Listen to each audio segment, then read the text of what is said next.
নমস্কাৰ, ওম ডেণ্টেল ক্লিনিকৰ নতুন এটি ভিডিঅ'লৈ আপোনালোকক স্বাগতম জনাইছোঁ আৰু আজিৰ ভিডিঅ'টো মই বনাবলৈ ওলাইছোঁ অৰ্থোডন্টিক ট্ৰিটমেণ্টৰ ওপৰত। অৰ্থোডন্টিক ট্ৰিটমেণ্ট মানে হৈছে আমাৰ আগৰ পিনে ওলাই থকা বা বেকা বেকিকৈ থকা বা মাজত ফাঁক থকা দাঁতসমূহ পোন কৰা বা সঠিক স্থানলৈ অনা যি চিকিৎসা তাক অৰ্থোডন্টিক ট্ৰিটমেণ্ট বুলি কোৱা হয় আৰু আমাৰ স্থানীয় ভাষাত তাঁৰ লগাই দাঁতবোৰ চিধা কৰা চিকিৎসা বুলিও ইয়াক জনা হয়।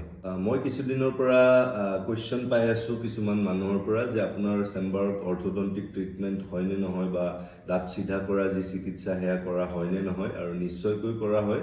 মোৰ ক্লিনিকৰে কেইটামান কেছ মই দেখাবলৈ ওলাইছোঁ আৰু সেইকেইটা চালে আপোনালোকে নিশ্চয় গম পাব যে অৰ্থোডন্টিক ট্ৰিটমেণ্ট কি হয় আৰু কেনেকৈ কৰা হয়। এয়া প্ৰথম কেছটো দেখিবলৈ পাইছে, কম বয়সীয়া ল'ৰা। সন্মুখৰ আটাইবোৰ দাঁত বেকা বেকিকৈ গজিছে আৰু যাক সঠিক স্থানত অনাৰ বাবে আমি অৰ্থোডন্টিক ট্ৰিটমেণ্ট ষ্টাৰ্ট কৰিছোঁ আৰু আশা কৰিছোঁ 1 পৰা 1.5 বছৰৰ ভিতৰত গোটেইখিনি দাঁত আমি সঠিক স্থানত আনিবলৈ সক্ষম হ'ম। এয়া ছেকেণ্ড কেছটো দেখিবলৈ পাইছে, সন্মুখৰ দাঁতবোৰ ওপৰৰ পাৰি দাঁত যেতিয়া মুখখন জপায় তেতিয়া সম্পূৰ্ণৰূপে তলৰ পাৰি দাঁতবোৰ ঢাকি পেলায় আৰু যাৰ ফলত খোৱা লোৱাত সম্পূৰ্ণ অসুবিধা হৈ পৰিছে আৰু সেই অসুবিধা দূৰ কৰাৰ বাবে আমি অৰ্থোডন্টিক ব্ৰেচেছ লগাইছোঁ।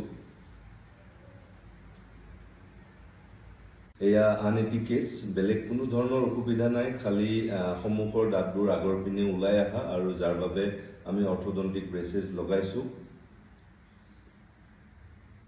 এইজন পেচেণ্টৰো সেই একেই সমস্যা, আগৰ দাঁতবোৰ বেছিকৈ আগৰ পিনে ওলাই অহা আৰু কিছু দাঁত বেকা বেকিকৈ গজা আৰু তাৰ বাবে আমি অৰ্থোডন্টিক ব্ৰেচেছ লগাইছোঁ।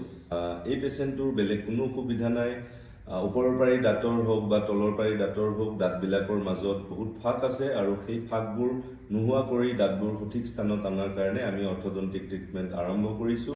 আৰু এই ভিডিঅ'টো চাই আপোনালোকে নিশ্চয় গম পাইছে যে কি কাৰণত অৰ্থোডন্টিক ট্ৰিটমেণ্ট আমি কৰিব লগা হয় আৰু ইয়াৰ খৰচ বা তেনেকুৱা আন যিবিলাক সুধিবলগীয়া কুৱেশ্যন আছে সেইবিলাকৰ এনচাৰ মই দিম। যদি আপোনালোকে মোক মেছেজ কৰে ফেচবুকত কৰিব পাৰিব, মই সকলোবোৰ প্ৰশ্নৰ এনচাৰ দিবলৈ ৰেডি আছোঁ। ভিডিঅ'টো শেষলৈকে চোৱাৰ বাবে ধন্যবাদ।